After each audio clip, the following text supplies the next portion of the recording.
જીવન જીવવાનું છે એટલે જીવો છો કે વિતાવવું પડે છે? એક મૂંઝવણમાં માર્ગ ના મળે અને પગરવ ત્યાં નવા દુઃખના થાય છે. પ્રત્યેક સમસ્યાનો પર્યાય સંઘર્ષ અને સમાધાન જ છે. પણ શું આપ ઈચ્છો છો કે સમયના પ્રકરણ તમારી મરજીને આધીન હોય? તો જીવનના પાના ખુશીઓના રંગથી લખશે લાલ કિતાબ.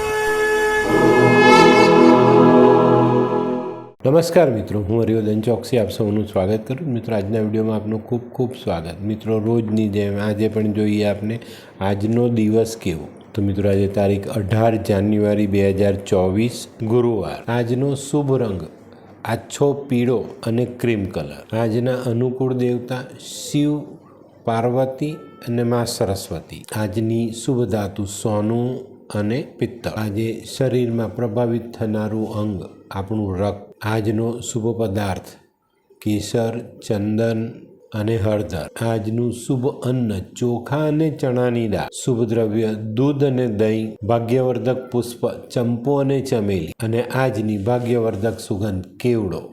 તો મિત્રો, હવે જોઈએ આપણે ગ્રહો આજે આપણા માટે શું લાવ્યા છે. સૂર્ય આજે ચોથા સ્થાનમાં ગોચર કરે છે. તો મિત્રો, આજે દુશ્મનોથી સાવધાન રહેવાનું છે. આજે આપણી આંખો પર અસર આવી શકે છે, તો એનો ખ્યાલ રાખવાનો છે. આજે માતાની તબિયતની ચિંતા અવશ્ય કરજો. તે સિવાય માતા સાથે વાદ વિવાદ ન થાય એની કાળજી અવશ્ય રાખજો. મિત્રો, આજે કોઈ અંધ વ્યક્તિને ખાવાનું આપશો તો વધુ ફાયદો. ચંદ્ર આજે 12મા સ્થાનમાં ગોચર કરે છે. તો મિત્રો, સ્વાભાવિક છે આજે આપણો સ્વભાવ થોડો જિદ્દી થઈ જાય.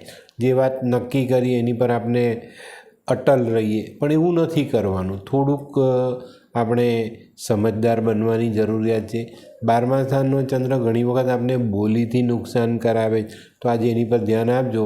વગર કારણે બોલી વાપરવી નહીં, બરાબર? જ્યાં જરૂર છે ત્યાં જ બોલવાનું. વગર કારણે કોઈ પણ જગ્યા પર બોલશું તો નુકસાન ચોક્કસ થાય. મંગળ આજે 11મા સ્થાનમાં ગોચર કરે છે. તો મિત્રો, આજે શક્ય છે તમે તમારા પિતા દાદા તરફથી મળેલી વારસાઈ સંપત્તિ ગુમાવી બેસો, તો એની પર ધ્યાન આપજો. આજે બને ત્યાં સુધી વારસામાં મળેલી સંપત્તિ વેચવી નહીં. આજે માતા પિતા, આપણા ભાઈ, આપણા કઝિન્સ, આવા કોઈ પણ પાત્ર સાથે ખોટી રીતે વાદ વિવાદ ઊભો ન થાય એની કાળજી અવશ્ય રાખજો. બુધ પણ આજે 11મા સ્થાનમાં ગોચર કરે છે. તો મિત્રો, આજનો બુધ તમને ભટકાવી શકે છે, ન કરવાનું કામ કરવાની પ્રેરણા આપી શકે છે.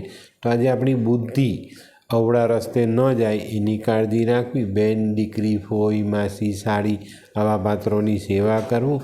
અને આજે કોઈ પણ પ્રકારના દોરા ધાગા શરીર પર બાંધવા નહીં.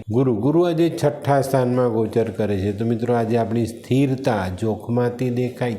તો આજે કોઈ પણ કામમાં આપણે પૂરતું ધ્યાન આપીશું અને પહેલેથી એ પરિણામનો વિચાર કરીશું, કારણ કે એ પરિણામ આપણને ડિસ્ટર્બ ન કરી જાય એની કાળજી આપણે અવશ્ય રાખવાની જ. તો મિત્રો, આજે સમજી વિચારીને વડીલની સલાહ લઈને કામ કરવું યોગ્ય રહેશે. શુક્ર આજે 7મા સ્થાનમાં છે. તો મિત્રો, આજે સૌ પ્રથમ પારકી સ્ત્રીથી દૂર રહેવાની જરૂરિયાત છે.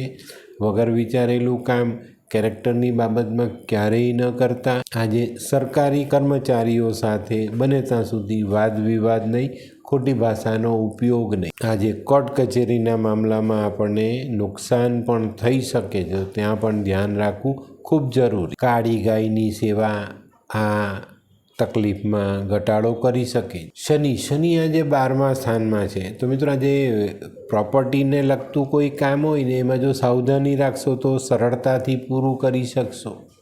પણ મિત્રો, આજે બને ત્યાં સુધી શરાબ, નોનવેજ આ બધી વસ્તુઓથી દૂર રહેશો તો ફાયદો. આજે મિત્રો, માછલીને ખાવાનું નાખજો. તેમાં પણ શું નાખશો? 2-4 બદામ ભૂકો કરીને પાણીમાં પધરાવી દેજો. માછલી બદામ ખાય તો આપણે શનિનું સારામાં સારું ફળ 12મા સ્થાનમાં મળે છે. રાહુ આજે 1લા સ્થાનમાં ગોચર કરતા દેખાય. તો મિત્રો, આજે કદાચ આપણે કોઈ મદદની ઈચ્છા રાખી હોય એ મદદ ન મળે. 1લા સ્થાનનો રાહુ માનવીને એકલો કરી દે છે.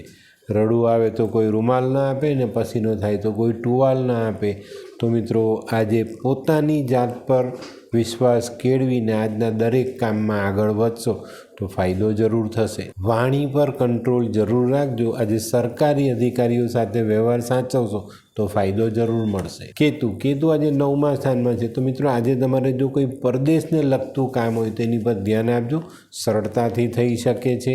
આજે પરદેશ જવાની ઈચ્છા ધરાવનારાઓના કામ સરળતાથી થાય, વિઝા મળી જાય, પાસપોર્ટ આવી જાય, પ્લેનની ટિકિટ બુક થઈ જાય અને તમારું જવાનો જે પ્રવાસ છે તે નક્કી થઈ જાય.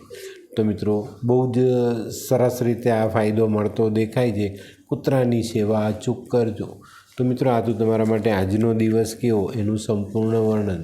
તો મિત્રો આજનો વિડીયો ગમ્યો તો લાઈક કરો, શેર કરો, યુટ્યુબ જોનારા શેર કરે ને સબસ્ક્રાઈબ કરે. હું હરિવર્ધન ચોકસી આપ સૌની રજા લઉં. ફરી મળીએ નવા વિડીયોમાં નવી જાણકારી સાથે. તો ચાલો બદલીએ જિંદગી. નમસ્તે.